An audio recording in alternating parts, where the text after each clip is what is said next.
नमस्कार। वक्फ बोर्ड को लेकर बिल लोकसभा और राज्यसभा में पारित हो गया है। मोदी सरकार की बड़ी सफलता है। देश एक कानून दो, लगता है मोदी सरकार में नहीं चलने वाला है। एक देश एक कानून, और इस कानून के तहत ही वक्फ बिल पारित हुआ है। भारतीय जनता पार्टी के वरिष्ठ नेता, राज्य पिछड़ा वर्ग आयोग के पूर्व सदस्य कुंवर प्रमोद चंद्र मौर्य जी हमारे साथ हैं। बहुत बहुत स्वागत है। क्या कहेंगे, एक बड़ी सफलता मिली है।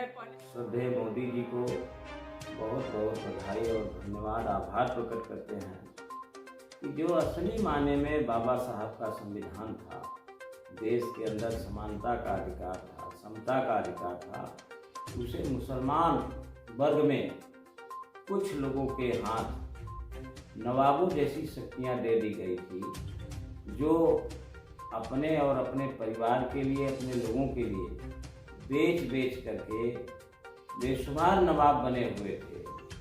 और जो गरीब मुसलमान वर्ग है, जिसके लिए वक्फ बोर्ड बनी थी, शिक्षा हो, रोजगार हो, ये सब अवसर देना, तो ये सारे अवसर उनके कुछ नवाबों के हाथ में चली गई थी, जिसे हमारे श्रद्धेय प्रधानमंत्री और भारतीय जनता पार्टी की सरकार ने बहुत ही अच्छा कदम उठाया।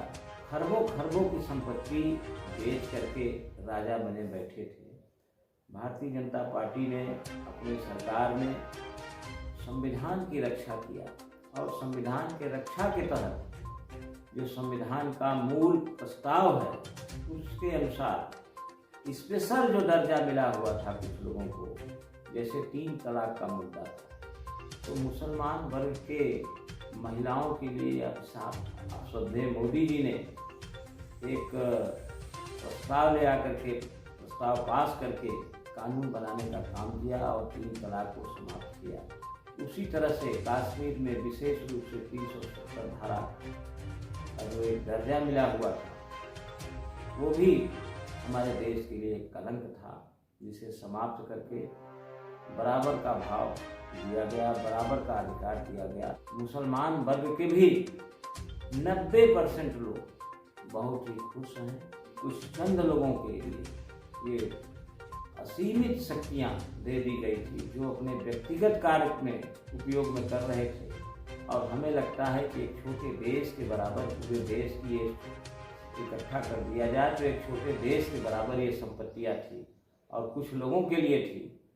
देश में संविधान के बल पर देश चलता है कि इनका अलग संविधान था, जिसे हमारे श्रद्धेय मोदी जी ने समझा, आम मुसलमानों की पीड़ा और समझ करके जो महान कार्य किया है, इसके लिए पूरे देश में बल्कि संसार में इसकी चर्चा है।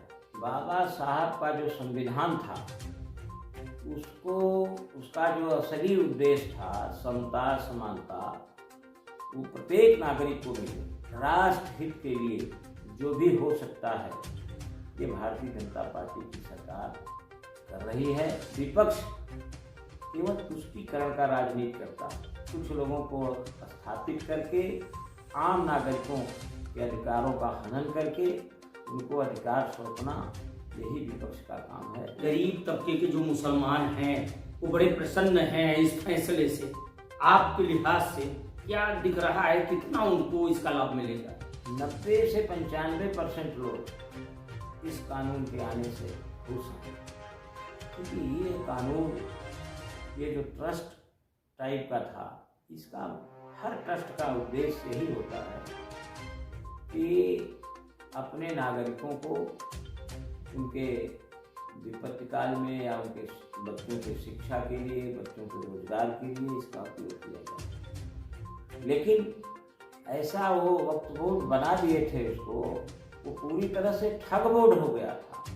और उस ठग बोर्ड में जो नामनी लोग थे, वो ऐसे ही लगातार चले आ रहे हैं, पीढ़ी दर पीढ़ी दर पीढ़ी दर नवाब बने हुए। देश कानून से चलेगा कि वक्फ बोर्ड बना करके उनके नवाबी से चलेगा? तो उस नवाबी को ख़त्म करके आम आदमी, आम मुसलमान को अधिकार देने का जो सरकार ने काम किया है, निश्चित ही ये संपत्ति आम मुसलमानों के काम में आएगी। ये चंद लोग अधिकार के प्राप्त थे, जिसका चैलेंज किसी भी न्यायालय में नहीं किया जा सकता। वो सर्वोपर थे, वक्त बोर्ड में हो गए तो उस संपत्ति के वो भगवान थे, जिसे सरकार ने उनके एकाधिकार को समाप्त करके सरकार में मर्ज करके आम मुसलमान नागरिक के काम में उसका उपयोग आवे, ये सरकार ने ये किया। निश्चित ही धन्यवाद के पात्र हैं हमारे प्रधानमंत्री जी।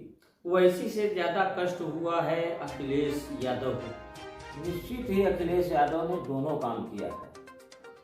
वो घड़ियाली आंसू मुसलमानों के लिए बहाते हैं, और जब उनके लिए भारतीय जनता पार्टी की सरकार कोई सबके लिए कानून बनाती है तो उसका विरोध भी करते हैं।